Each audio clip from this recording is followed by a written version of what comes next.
we are very pleased today to have Adam Brandon with us, and he is the president and chief executive officer of Freedom Works here in Washington, D.C., and he's been involved in the freedom and liberty movement for a very long time. We really want to get his perspective more on the things of the day. I was at an event that he had, I think about a week ago here in D.C., where he was hosting Senator Rand Paul, one of my favorite senators, and he had written a new book on the case against socialism, and he had him there at his headquarters, and he's with us now. Adam, great to have you with us. Well, thanks very much for having me, and as a Virginia resident, I hope that anyone who is listening in Virginia does get out to vote today, because I don't feel like living in a state that's going to be a Democratic state for a generation, that's for sure. Well, Adam, this is very close. We've been ringing the alarm bell here for some time. The Democrats are outspending us now. The outside money they're getting, Adam, is just it's unconscionable. I mean, it's now pouring in. We're going to end up being, when you add all the dark money in and everything else, we're going to end up being outspent maybe 3.5 to 1. I mean, it's incredible the money that's coming in for them, whether it's Soros, Bloomberg, dark money, Michael Bills in Charlottesville, all of these outside people. I mean, it's incredible, but Republicans are still hanging on. I mean, you look at the internal polling, it's really close, but we got to get our people out.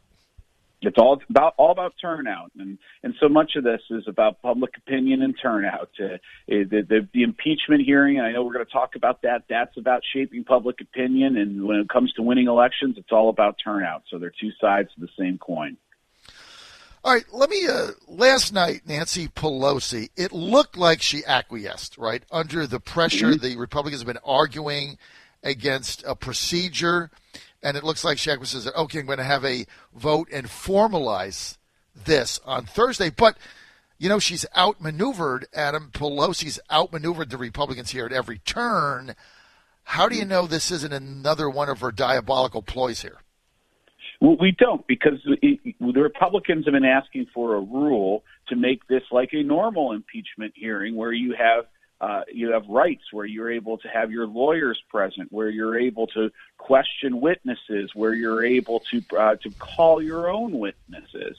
None of that is in the process. And Nancy Pelosi says you can't do that, is so that everything can be kept secure. But then if that's the case, why is it every morning and every afternoon after someone testifies, we know what they testified? Seems like the whole process is just being leaked out to the press. So we know that that's their strategy. So I'm not convinced, even if this goes to a rule vote, are Republicans going to be allowed to do normal due process, or is this going to be more of is this trial just going to continue to be this leak to the media and building up their case to try and sway public opinion? But they also know that where's this quid pro quo? You get down to the simple facts. Where are the facts? What do the facts show? And the facts certainly don't point to impeachment. That's for sure. Well, Adam, look what they did today, right? They selectively leak. They spread the wealth today. Last night, the testimony that's going on today with an existing government official that was on the phone call with Zelensky, that gets leaked to Politico, so they run the story. The other day was The Hill, the day before that the New York Times, the day before that the Washington Post, the day before that CBS. I mean, so the Wall Street Journal. So they, you see what they're doing. They just spread the wealth here. Every day, one of their favorite lackeys gets a leak. And that's why it's so politically motivated, because if they were being, quote unquote, genuine with this process, you wouldn't have heard one of these leaks, because it's done in this secure SCIF, which is a room that you can't even bring a cell phone into. And if you're so right there, they show that they're not serious about this process. What do the Republicans have to do? One of the things that I'm concerned about, and why I'm live here at Steve Bannon War Room headquarters down in the basement that we set up, is I'm concerned about the messaging coming out of the White House on this. And I just had Hogan Gidley on and questioned him on that, Adam. And the thing, the wake-up call for me, the alarm bell, if you will, was when I had Scott Rasmussen on a week ago, and he just did a poll, and 50% of American voters want the president impeached or removed from office. And I talked to him. I got to cross tabs, and it just said to me, okay, whatever messaging is coming out of there is not successful. So how do they change that, Adam? Well, I think they have to take this as serious as a heart attack. I think if you're sitting there at the White House and you're kind of like, this is such baloney, when you again, a quid pro quo, it means that there's an exchange going on there of some sort. If you do this, I do that. Whatever happened, the money was delivered on time to the Ukrainians as planned, as promised. So right there, that blows up the whole narrative of the quid pro quo. That doesn't go very far. But I think a lot of folks are just like, if you ignore it, it's just going to go away because it's so baseless. The problem is that we're living in a world of perception, not in a world of necessarily a fact. And there are so many outlets that are getting these leaks. And I do believe, and I know why you're broadcasting from Bannon's basement there. That's why he said that he needed to do this, was to make sure that you get the message out every day. And we're fighting back every day and treating this as serious as this is, because even if you don't remove, I see the impeachment coming down like a steam train right down the tracks here. Is it going to get through the Senate? I don't think so. Could it? I always remind people, Donald Trump won Michigan by 11,000 votes. You're talking about a couple hundred votes meaning the difference in Virginia. This entire national election is going to come down to thousands, not hundreds, not millions, but thousands of votes across the country. So anything that they could do to plaster the president as negative can have some effect. So, yes, I do believe that you're nailing it right there. I mean, the White House has to take this so incredibly seriously. Everyone, not just the president. Sometimes I feel it's just the president and his Twitter that are defending him. Everyone needs to do a full court press to and I would love to start seeing our side start doing our own selective leaks into this matter. And one other story I'm following, but the Justice Department's inquiry into the Mueller investigation, the origins of the Mueller investigation, that should start being able to give us some firepower to show what a political witch hunt all this is. I want to get to that when I get back. You're on the John Fredericks Radio Network and the John Fredericks Radio app, Trucking the Truth Across America. I'm with Adam Brandon. He's the president and CEO of Freedom Works. Go to freedomworks.org for more information. They do great work, freedomworks.org, and they exist to build, educate, and mobilize. That's what Bannon always says. You have to mobilize. Same thing Lewandowski tells me. It's not about convincing people now. It's about mobilizing. And they do that. The largest network of activists advocating the principles of smaller government, lower taxes, free markets, personal liberty, and the rule of law. What a novel concept. Go to freedomworks.org. Adam, stay with us. Got to go to a message from our sponsors. John Fredericks, Adam Brandon, right back at you. Don't touch that dial. You've found your home of the truth. Do you solemnly swear to tell the truth, whole truth, and nothing but the truth? With the best analysis in America. You can't handle the truth. And now back to the John Fredericks Show. You got him back live, Washington, D.C., Bannon's basement. I built this whole studio here in a day in Bannon's basement. And we're doing a war room. He'll be at 9. Right now, though, Adam Brandon with us. He's CEO and president of Freedom Works. Go to freedomworks.org. Adam, so John Durham running around, now we find out, running around the world doing an investigation. Now he's got subpoena power. It's now a criminal investigation that Barr has put him in charge of. Could be soon a special prosecutor. Adam, what can we expect? Well, this is a serious deal. You're starting to hear the beginnings of what lays down actual criminal charges. This is not a joke. This is not a show trial. This is a legit. Let's go around and get the facts and try and figure out what happened. I mean, when Robert Mueller just laid a dud and the whole Russia hoax investigation was finally exposed, then the Democrats quickly moved to Ukraine. But it's important to go back and figure out, okay, we just went through that national tragedy of the Mueller investigation that came up with nothing, but why did we get there? Now, a lot of us who follow this on a daily basis have put some of this together. You had it's very high-end folks at the FBI. You had colluding with foreign the British special agent and creating these fake documents that were then used for the Mueller the basis of this investigation.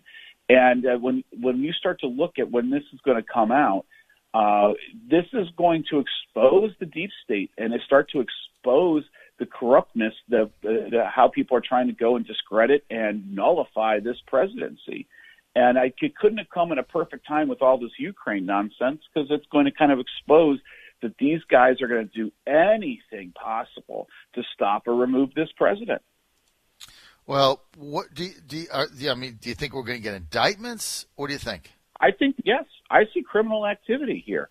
This is not the U.S. intelligence services hearing something and taking this through the proper channels. This was, you go back to some of these text messages. Now, when I first heard these text messages about people saying, we need to go to Plan B, we need to have the secret, the plan now that looks like Trump's going to win. I thought, okay, this is some FBI agent flunky in the Columbus, Ohio field office. No, these people are at the top of the FBI. And then you start looking at their relationships. It's wives and spouses that are not just in the FBI, but work for like a private, security firm. And so they start kind of crafting this stuff out of innuendo and thin air. And again, we talked about how with Ukraine, everything gets leaked. All of a sudden, everything starts getting leaked out of this and that investigation, because the purpose wasn't to do an investigation. It was to build a narrative to discredit and I always just say nullify the last election, Trump's election. So they didn't expect for this to go this far, where Republicans would fight back and actually start looking and getting the facts out there. But yes, there's criminal activity here. Okay, I want to change gears a minute because we're going to see how this plays out. We're with Adam Brandon, President CEO of FreedomWorks. Go to freedomworks.org. Adam, you've got Pelosi has got a couple things going on here besides impeachment. Number one, she's doing nothing. Let's get to health care. Congress is in session. Mm-hmm. They're not doing anything again, but this impeachment nonsense. Surprise billing. I mean, there's a proposal out there to basically that the insurance companies want to set rates. I'm opposed to that. Right. There's another proposal that's been forwarded by in the Senate by Kennedy in Louisiana, in Congress by Denver Riggleman in Virginia, and others that want a negotiated system that's fairer to patients. How does FreedomWorks stand on this?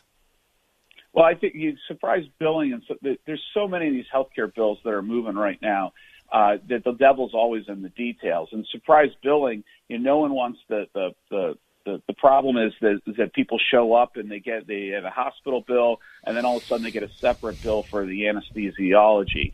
A lot of this is being set up from problems, from regulations from Obamacare, and that's what really needs to be fixed. But the reason that you get the separate billing is that the hospital's contracting out to a separate company for the service. I feel sorry for those folks that basically didn't get included in some of the regs. And so that's what really needs to be fixed there. If you start capping these different rates and these different numbers, all of a sudden I think we're going to have a new crisis, which is these services are not going to be available. There's also a lot of bad ideas about doing some drug price controls floating around out there. But I do think what I want to kind of point attention to is the men and women over in the Republican Study Committee. They just started rolling out their free market healthcare vision. And I believe this is going to end up becoming the template. And I'm so excited that these folks put in, while they didn't have much to do because Nancy Pelosi wasn't letting them work on anything serious, they sharpened their pencils and spent over a year working on a health care plan. So the Republican Study Committee's alternative to Obamacare, I think, is going to be something they're going to be rolling that out in the next few weeks. This is what's going to be, I think, setting up the election.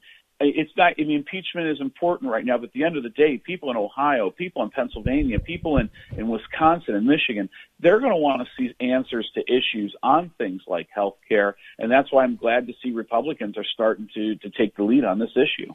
Yeah, and also the other bill that Pelosi's forwarding now on keeping drug prices down is a disaster as far as I'm concerned. It's just more government intervention. I don't know how you cap certain things that they're trying to cap without suppressing research and development. I don't see how you can do that. 90% of all drugs in the United States are generic. 10% of those innovative drugs, on average, it takes $2.9 billion to go from idea to having the drug in the marketplace. That's a lot of money. And so a lot of the plans that you see that are being moved right now, basically America the drug companies would stop the innovation, and so we would be stuck with the current level of drugs. So yes, drug prices would go down, but there's a lot of cures and a lot of diseases that we're making tremendous progress on right now that you'd see that just frozen. I mean, there's so many other things that we could do by embracing free market principles. I would rather do those first, and if there's holes and problems in the marketplace, then you could have some government intervention, but not the other way around. Exactly. Adam Brandon, President and CEO of Freedom Works, right in the middle of every fight going on. Adam, we got to get you out on a regular basis. Thanks for that. Thanks for your time. Oh, I would love to do that, and and thank you very much for helping out my friend Steve Bannon setting up that war room. It's so important. We're in his basement right now, Steve Bannon's basement, the war room. Raheem just showed up. They're getting ready to go, 9 a.m. Adam Brandon, CEO, Big Wheel at FreedomWorks. Go to freedomworks.com, freedomworks.com. Curtis Ellis coming up. Keep it right here. I'm your Godzilla of the Truth in America.